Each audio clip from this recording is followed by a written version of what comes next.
the end. It's 2004. WrestleMania 20 is on the horizon, and with that around the corner, surely another WrestleMania game for the GameCube? Not quite. People were waiting with anticipated breath what Ukes and THQ were cooking for the next WWE GameCube game. But come WrestleMania 20 Eve, THQ unveiled something new. Something more in line with the PS2 SmackDown games. WWE Day of Reckoning.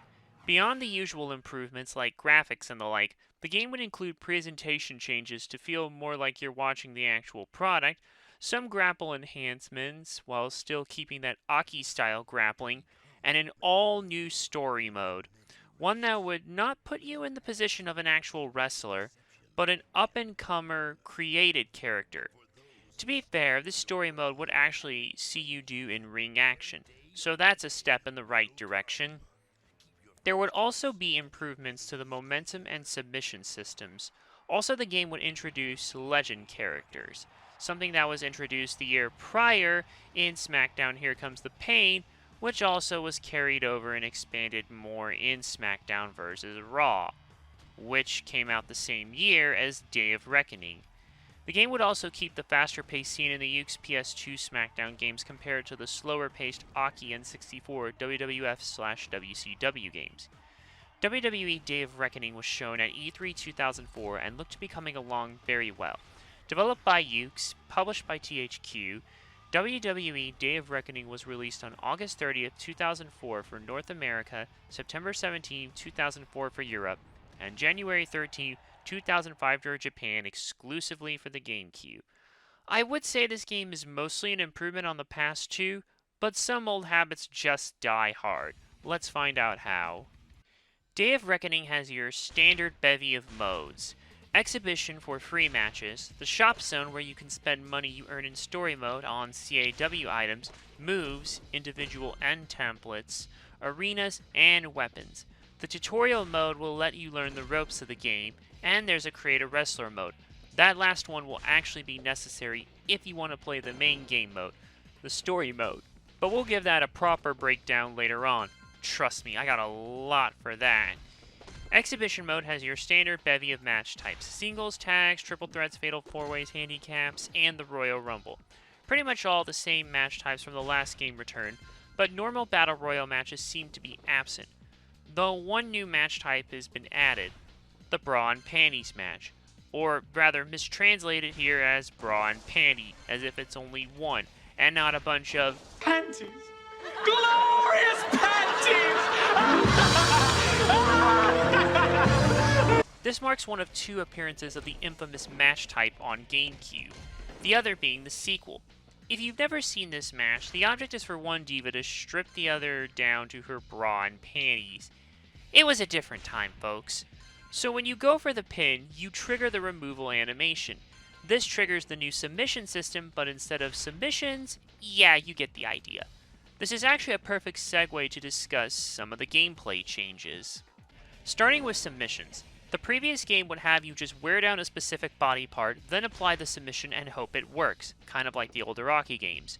Here though, the submission system now works like it did in the PS2 SmackDown games. When you hit it, a meter will show up and you'll keep tapping A to keep it going until it hits the submit side to make your opponent submit, and vice versa if you're on the receiving end. This also depends on how badly you were beaten as well. Furthermore, body damage indicators are now clearer as to where they are and how bad they are thanks to a body chart. This was also seen in Here Comes the Pain. The special system is also presented just a little bit differently. Rather than a generic meter, the three specials are represented by the letters WWE. I think that goes without an explanation.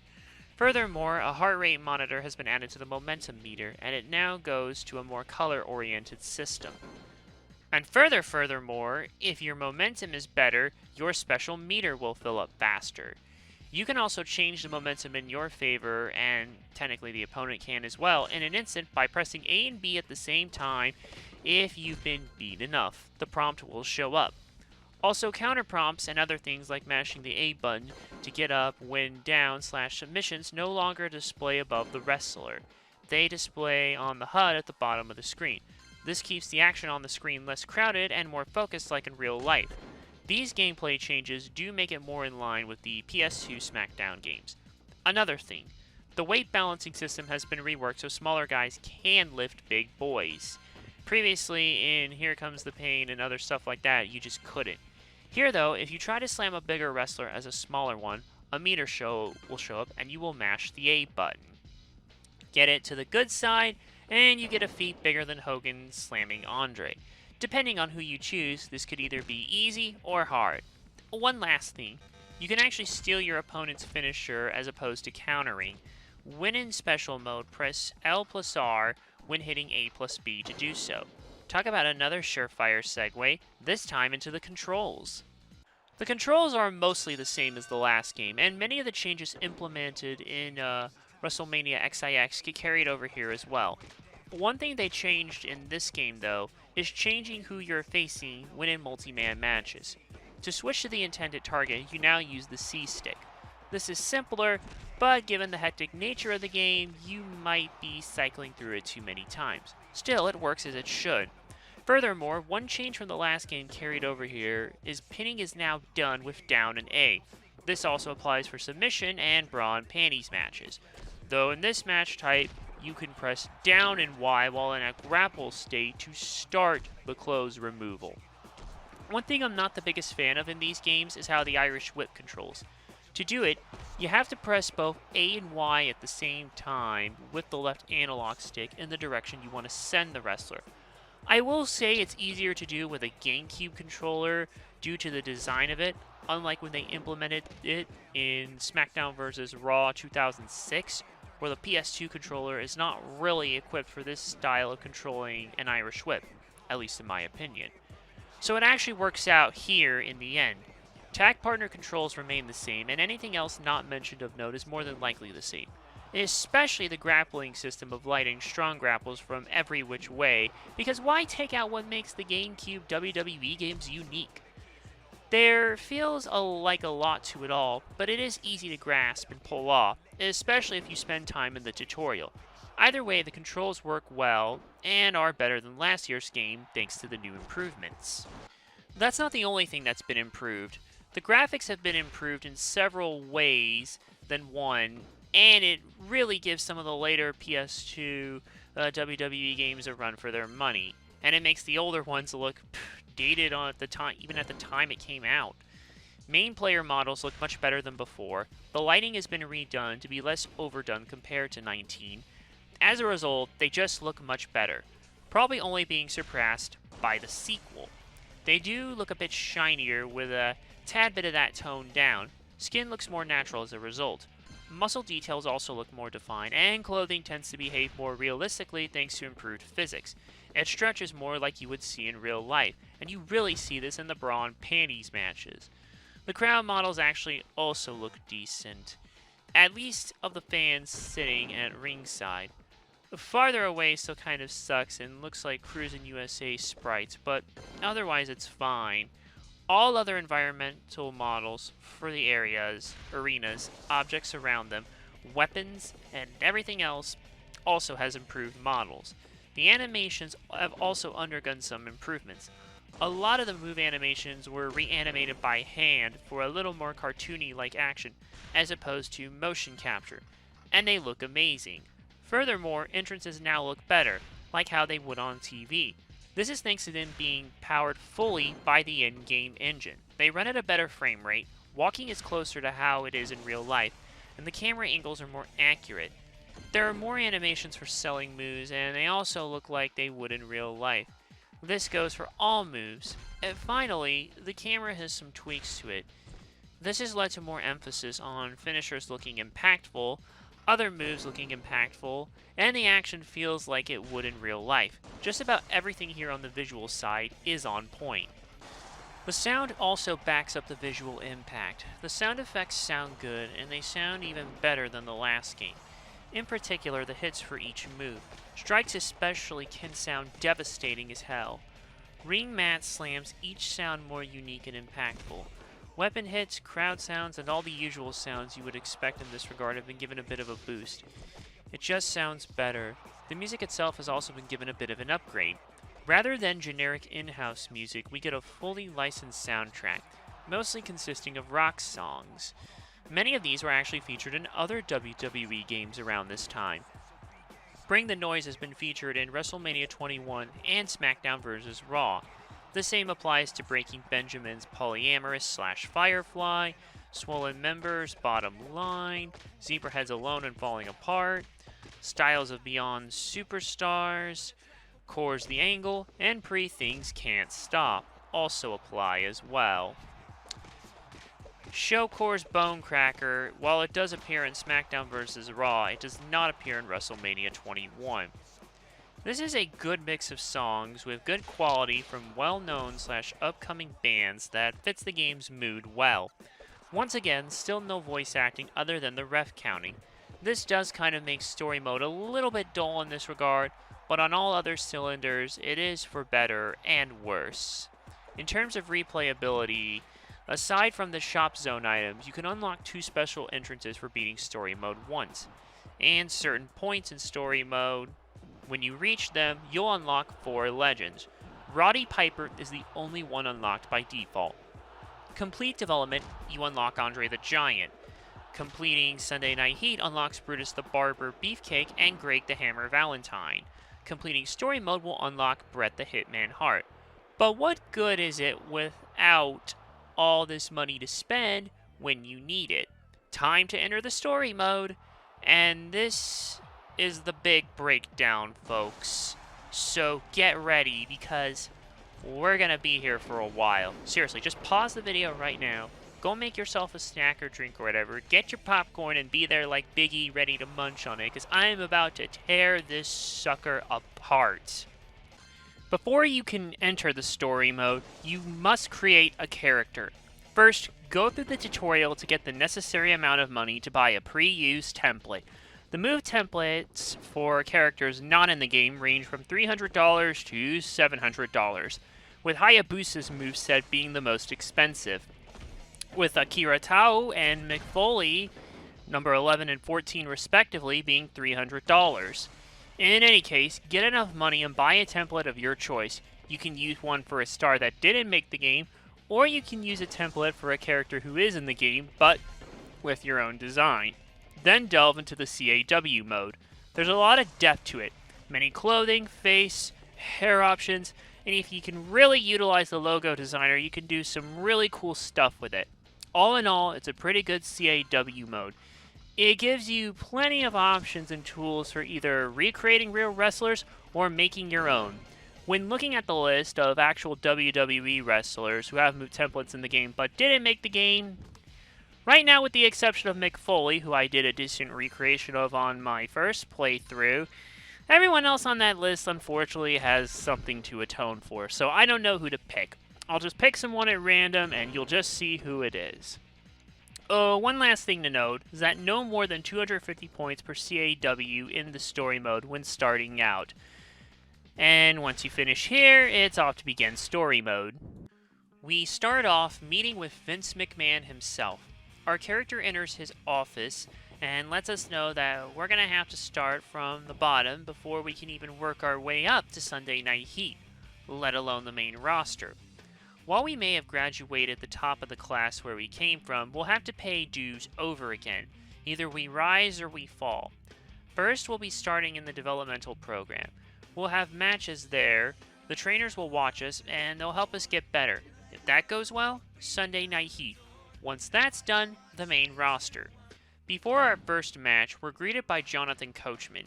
He's here to evaluate some of the new batches of talent. He warns us to pay attention because him of all people can make or break us. Sure, Coach. Our first match is a basic one. We win it and we're done. One match isn't enough for the coach, so now we have 5 minutes for the next one. After that, we're introduced to the one and only Paul Heyman. He wants us to show some style in our next match. And by style, he means hitting our finisher twice. Do that, then pin the opponent. Next match, Matt Hardy needs to drop to developmental just for a bit to rehab his right leg due to a strain on some ligaments. He's only at 70%, and before he goes back up, we need to see how his legs are. will work his legs and go for a submission in the next match. And then after this, we'll have one match where we need to hit our opponent with 2 aerial moves off the top turnbuckle. Simple enough. Even basic moves count, they don't have to be finishers. Next match will have us counter our challenger's grapple twice. So while we're getting an idea of the stuff and things to use in the game, we're stuck in circles. We mentioned this to Coach, and he bans us from using finishing moves during our next match. What a real piece of work. We do it anyways, because screw it. We finally get a meeting with Paul Heyman. While Coach has told us about the good, he's also told us we're not the most patient when it comes to following orders. Heyman is not surprised. He says he sees that in a lot of up-and-comers, but he gives us a very strong piece of advice. We'll be asked to work hard, believe in ourselves, and follow orders until the usual thing, paying our dues, is done. We'll have to do stuff we may not want to. That last match was especially proof, but that's just the business. To prove that we can commit, Heyman gives us a big opportunity tonight. SmackDown's Booker T is recovering from an arm injury and is spending time in developmental like Matt Hardy before. Like the Matt Hardy mission before, we're going to give Booker T a tune-up match since Coach thinks we're finally ready. It's a simple one-on-one match with Booker T. We beat him, and we finish this section of story mode. Heyman congratulates us, and on behalf of VKM himself / WWE, Heyman offers us a run on Sunday Night Heat. If we keep running like we have, we'll be called up to the main roster. We can say goodbye to Developmental and hello to WWE in Heyman's words. So Developmental had a couple rough patches, but it was nothing too major. This was a decent little start to get us accustomed to how things go. Too bad it's about to go to hell once again. With that, we make it to Sunday Night Heat. Heyman welcomes us and gives us the rundown. Heat uses both dark matches and TV matches. We'll be starting out with mostly dark matches, but we'll eventually make it to TV as we keep climbing the ranks. Our first dark match is a simple singles match against Lance Storm. This is when he was doing that not-so-good dancing gimmick. Seriously, they actually put this in the game. Anyways, just beat him and move on. The next week sees us getting into a little partnership with Mr. Hello Ladies himself, Val Venus. Heyman wants us to unfortunately stick with the one kryptonite that makes these games egregious. Tag team matches. It'll be us and Venus versus Garrison Cade and Mark Jindrak. No special conditions here, it's just a plain tag match. One thing you can do to make it easier when pinning is to call upon your partner to attack the one who would break up the pin. This can save you a lot of trouble, assuming you can put them away early. Later on, you'll find out that's easier said than done. The next match we have will be our first TV match. We'll be facing Rhino, and we must execute a counter move in addition to an aerial / submission move. We also have 5 minutes to win. It sounds complicated, but it's actually not. We win, and Rhino is none too happy about this, so he ambushes us in the locker room. Heyman hears about this and warns us not to get on his bad side. This would have been very useful to tell me before the match, never mind all the requirements we had to do, which Heyman told us to do in the first place, with probably an idea of how Rhino would react, even if it was too much. We can't really rest, so Heyman gives us a rematch against Rhino, with one special stipulation. Put him through an announce table. Start the match, get him out, put him through an announce table, back in, proceed as usual. Next week puts us into contact with Kurt Angle. He's down in Heat to scout for talent. While he was at it, he booked a tag team match with Lance Storm and Val Venus versus us and Rhino. To make matters worse, despite all the shit that's happened between us, Angle wants Rhino to get the pin. This is where it all begins to fall apart. That's right, folks. Just when we think we have a winner, the AI has decided that this curse must continue. The hectic recklessness of what makes the AI rear its ugly head in these tag matches. It's still here. It got so bad to a point that all 4 guys were fighting outside of the ring in a normal tag match, where the referee didn't even count us out. Amongst other things, like some low blows being blatantly ignored, and yet rope breaks are still counted, and DQs as well when applicable. And not to mention, this recklessness can lead you to accidentally attacking your partner, and it generally makes the matches go on much longer than they have any right to, some taking a second try or even third. With that, it's on to the last 2 matches of Sunday Night Heat for us. We meet with Heyman and Angle, who give us a message. We've been doing well on Heat, and they think we're ready for the main roster. But to get there, we have to outlast one of the guys who have been working hard for longer in Heat compared to us. Actually, several. Over the next couple weeks, there will be a 4-man mini-tournament. Winner of the tournament goes up to the main roster. So Matt Hardy versus Rhino and us versus Garrison Cade. Seems simple enough, right? Wrong. This is the point on the stream where I realized the game wasn't going to play fair from here on out. And I also realized the AI is still reckless in single-man matches as well. Remember all those cool momentum techniques I told you about? Turns out the AI is really good at abusing them as well. Doesn't help the fact that at the start of story mode, your stats aren't good, so you're gonna struggle quite a bit. But against Garrison fucking Cade, someone who, if a newer fan of wrestling is watching this, will probably ask, who the hell is that? No! Just no! It got so bad that I couldn't hit my finisher on him, and he countered. Not once, not twice, not 3, but 4 freaking times on me in a row, and pinned me off a cheap suplex. It ended my part 1 stream of this game on a downer note. And this is all on easy difficulty. Easy is not easy here, people! Ugh. One day later on the stream, we finally kick his stupid ass and finish this section. But not before Matt Hardy runs in after the match to beat us with a steel chair. He then cuts a promo about getting back up to Raw as if he's just going up for the first time. But that doesn't even make sense given Matt Hardy and his place on the card. And you could say that about several other guys I mentioned, like Rhino and, well, Lance Storm to a degree. It's like, yeah, he's just going back up for the first time. That, and he's now fully version 1.0 as opposed to version 0.7. With that, we beat Matt Hardy in our final match. Oh wait, did I say beat him? I meant fail twice in a row thanks to much of the bullshit that Garrison Cade threw our way, including countering while in a taunt and losing on a non-special move. Get him on the 3rd, I guess.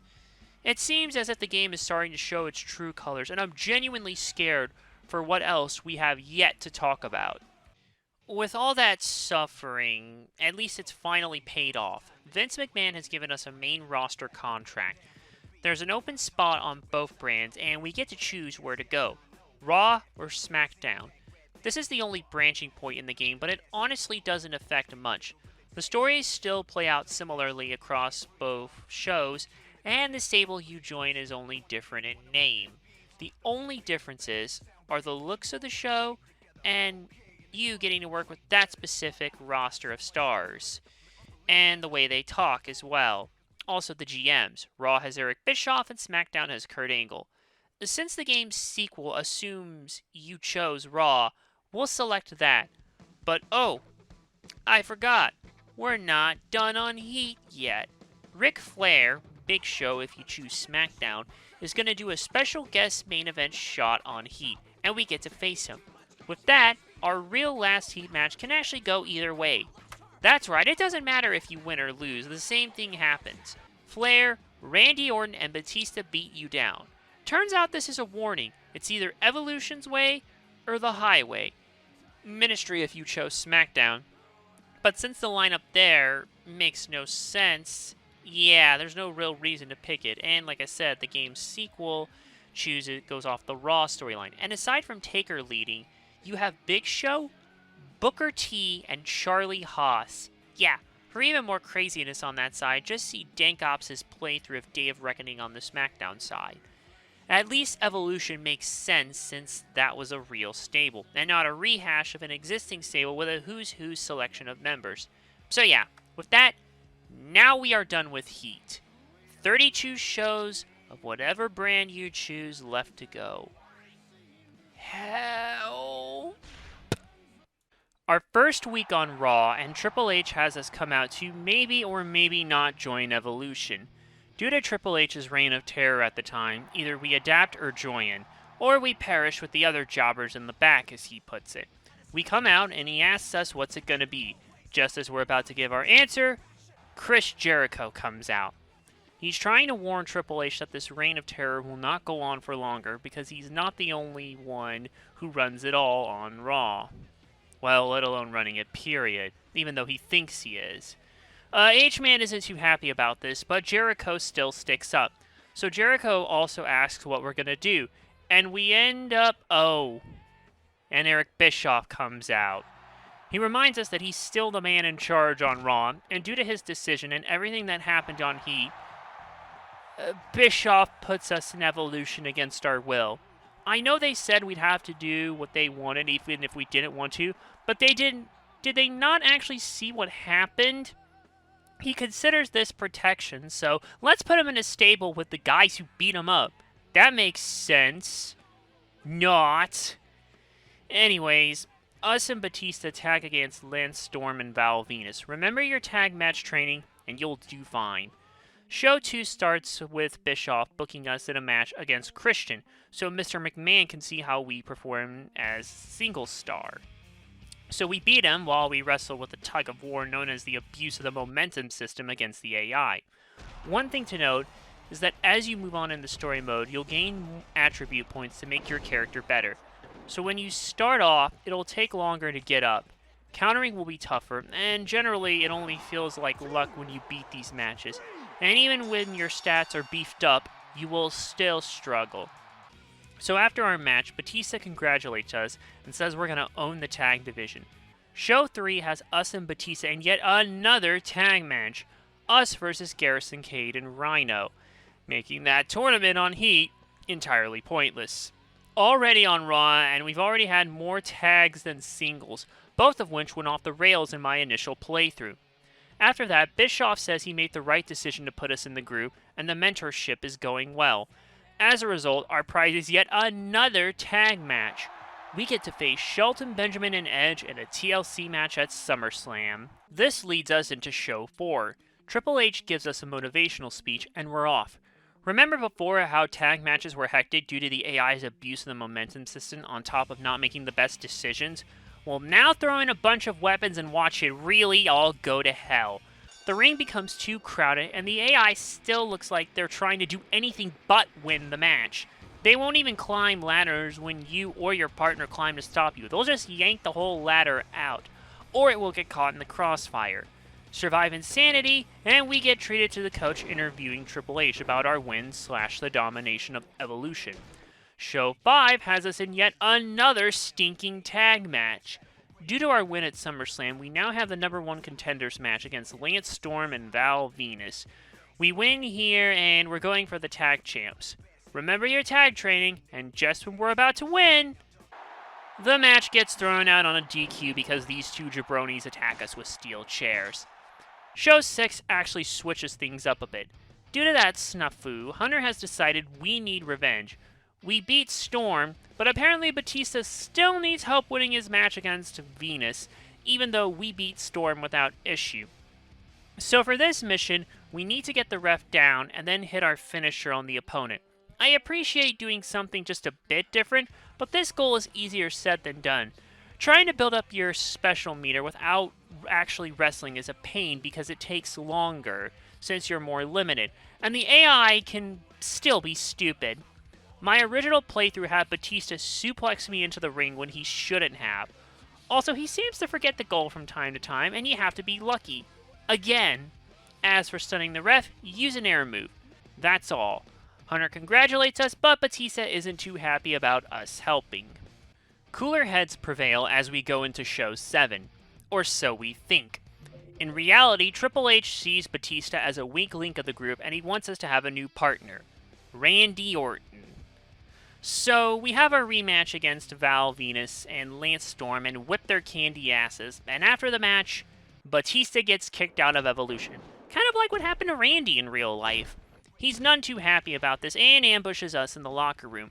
Thus, when we start Show 8, our World Tag Team Championship match against the Basham Brothers at Unforgiven, our body damage meter is full and yellow, so we're already gimped. Combine that with how these tag matches usually go, and you get pain. A lot of it. Somehow we still find a way to win and become the tag champions. Triple H congratulates us, but we still have a score to settle with Batista. All in due time. Show 9 has us defend our belts against Garrison Cade and Rhino. We win the match, and the Bashams ambush us afterwards. Coach interviews them, and they say they did because they want their belts back. They'll keep ambushing until their rematch. Show 10 finally sees our first singles match since the second match, not counting the mission of helping Batista, thanks to Ric Flair talking to Bischoff. This will prepare Evolution for more gold. We face Danny Basham in a one-on-one match. By the way, this shows that rules can be followed, since in my original stream of it, Danny Basham tried to use the belt and got DQ'd. Show 11 puts in a very bad situation. All of us. Chris Jericho and Edge have a shot at the tag belt, but Randy's injured from the beatdown, and Triple H already has a triple threat match that same night. Rick is also conveniently away on family business. As a result, we have to fight in a freaking handicap match. It's like a tag match with no one to watch your back. Do I even need to say any more? After that, we talk to Bischoff, who wants us to defend the tag belts with Randy just a little bit longer. Well, it's fine. We want to make our singles mark, and Bischoff will even let us choose our next opponent. Show 12 has his rematch against the Bashams in a ladder match. At least it's just ladders? Whatever. Show 13 finally lets us have another singles match. But we don't even actually get to choose. We instead get stuck with Chris Benoit. Somehow we struggled less with him than Garrison Cade. Yet despite this, right when we're about to win, Triple H and Flair come in and get us DQ'd by attacking Benoit. Show 14 has Bischoff ban Evolution from ringside, and if anyone shows during our rematch against Benoit, the entire group gets suspended. So just as we're about to beat Benoit, guess who ruins the match? Edge and Shelton Benjamin. Why? No reason. Bischoff is pissed, so he books a third match against Benoit, but in a steel cage. Whoever wins that books the next match of their choice at Survivor Series. Show 15 has said cage match happen, but not before Triple H gives us a hype talk. Edge and Shelton walk in, and we promptly beat them up. There's only one special condition: win by escape only. Makes sense given that this is a steel cage match. Due to this success, Bischoff is thinking about putting us up for a title shot in a few weeks, if we can keep it up. Randy says he thinks he deserves one since he's been around longer, but title shots don't grow on trees, as he puts it. With that, we make, or rather, Triple H makes a heavyweight championship match between himself and Chris Jericho. Bischoff just lets this slide despite promising us this. What do we get instead? Another freaking tag match! If you're keeping track, that's the 10th tag match of the entire section. A third of the main roster matches in story mode are the least desirable ones. And just to make it more insane, Show 16 is a no DQ tornado tag match, albeit non-title. If you can keep things focused, it's actually not too bad. Hey, Randy might get the pinfall for you. Bischoff invites Triple H and us into his office. He admits seeing us dominate is helping the ratings, but instead of a World Heavyweight Championship shot, Eazy-E pulls the rug out from under us and instead has us go for the Intercontinental Championship against Batista.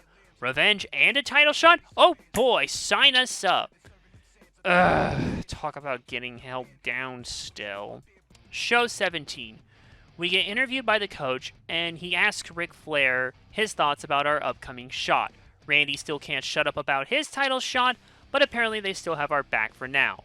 Before we get to Batista, we have to get through Christian. The fight isn't too bad, and that's all I have to say about that. Show 18 finally sees our Intercontinental Championship match. Coach interviews Batista, and he says he intends to make us pay. Triple H used us as pawns, and no one saw the big picture. Each man is still for himself. 3H sees the interview, but tells us winning is not enough. He wants us to end his career. By that, he means we're going to use a sledgehammer just like Triple H has done for far too long. That's right, you don't actually win this match. Triple H screws you out of the title. We complain to him, but he says Evolution comes first. Things aren't as they seem. Show 19 throws us in yet another meaningless tag match. Us and Lance Storm versus Kane and Chris Benoit. Meanwhile, Orton beats Batista and becomes the new IC champion. We aren't too happy about this and confront H, and we get kicked out of Evolution, much like Batista before. Triple H actually blames us, even though he set us up to fail. What an asshole. And as a result of this, Bischoff makes us the #1 contender for the IC Championship against Randy Orton at Armageddon. Show 20 has Batista talk to us about what happened. H used us so Batista wouldn't be 100%. Triple H used us as a time bomb, and Batista asked us to just beat the hell out of Orton. He'll also be in our corner, while Triple H will be in Orton's corner. Riddle me this. How do you make a singles match more frustrating? You have a man in each corner to screw things up. It's like a tag match, but without the tagging, if that makes sense. Fight the craziness and you win the Intercontinental Championship. Show 21 has us do a plain old singles match against Mr. Ain't No Stopping Me Now, Shelton Benjamin. After the match, Shawn Michaels warns us that Triple H and Flair put a bounty on us, meaning anybody has a reason to take us out. HBK won't take his money, but others are more than likely to. Trust no one and sleep with one eye open, HBK says. Show 22 sees the start of this crusade, with Kane wanting to help Triple H and Flair. So it's Kane and Randy Orton versus us in a handicap match. I already said my thoughts on handicap matches, so I don't need to say it again. After the match, Bischoff decides we need to end the feud in proper fashion. A non-title Hell in a Cell match. Orton isn't happy about this, but Bischoff explains in 2 weeks Royal Rumble happens. The match still needs a number 29 entrant, so whoever wins the Hack in a Sack match will get the number 29 spot. Show 23 has said Hell in a Cell match happen against Orton. Assuming the countering system doesn't get abused by the AI and you pay the price, you can get through the match easily enough. Coach interviews us after the match and tells us Flair has the number 30 spot. During the interview, Flair ambushes us, tells us we have no chance. Show 24 takes us to the Royal Rumble. 27 and 28 are already in the ring. 29 is us, and 30 is Flair. Let the two take one of them out, go in and get the other, focus on Flair after that. Or at least be careful when attacking throughout, because the AI is still reckless, but it's also a pain to get back in, even with much better stats compared to the start of story mode. This was a problem in the past games, and it's not different here. In any case, we win and get a World Heavyweight Championship shot at WrestleMania. After the match, Triple H cuts a promo and says he ain't going down without a fight.